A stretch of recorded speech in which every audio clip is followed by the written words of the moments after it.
So you've got this battle over Mexico tariff raging on in Washington tonight, but another immigration controversy is also heating up. A handful of Republican votes, House Democrats, with a handful of Republican votes, I should say, House Democrats passed the latest version of the DREAM Act. It would place millions of undocumented immigrants on a path to citizenship. But does this bill have a future? Joining me now, Tulsi Gabbard, Democratic Congresswoman and 2020 presidential candidate. Good to see you this evening, Congresswoman. Aloha, Martha. Does this bill have any, hello there. We had a little bit of a delay, just so you know. But does it have any future? I mean, it's unlikely to pass the Senate and probably likely to not get signed by the president. Well, we certainly hope so. You know, this bill that passed with bipartisan support seeks to address a deeply concerning issue about how people who were brought here into this country as children with no choice of their own have been living in fear and uncertainty with no path towards a future. So that's what this bill seeks to address, is to say, hey, these people who have known no other country but the United States of America as their home should have the opportunity to earn their citizenship, and this bill provides a path to do that.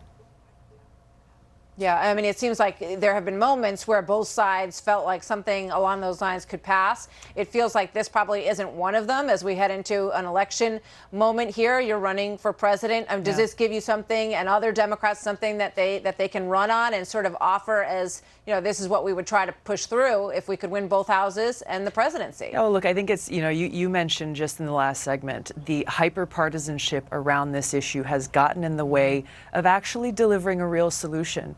You know, this legislation and finding a solution for these dreamers is something that has had bipartisan support, that does have bipartisan support, but it continues to be blocked because of partisan reasons. And the American people are sick and tired of this. It's time to get the job done, pass legislation, and then continue to work towards comprehensive immigration reform that we all agree needs to happen. Well, it would be great if that could happen over the next 18 months and there could be some common ground found. Yeah. Before I let you go, I just have about 30 seconds left, but I would love to give you a moment to speak about what we're here for, which is the 75th anniversary of D-Day. You have served your country in Iraq honorably. What are your thoughts tonight? It's so inspiring. It's incredibly inspiring hearing the stories of these heroes who served there, who served during World War II, who dropped into Normandy, who jumped off those boats and literally ran towards the fire. They are the epitome of what it means to put service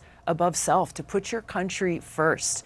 This is something that I saw in my fellow soldiers during my deployment to Iraq, where, you know, there's no Democrats or Republicans, Hindus, Christians, Muslims, black, brown, white. No, we were all standing united to serve our country, put service above self. And that's the spirit that I will bring to the White House, to the administration, to put our country first. Tulsi Gabbard, first. thank you. Thank you very much for your service and for being here tonight. Our coverage live from Normandy continues.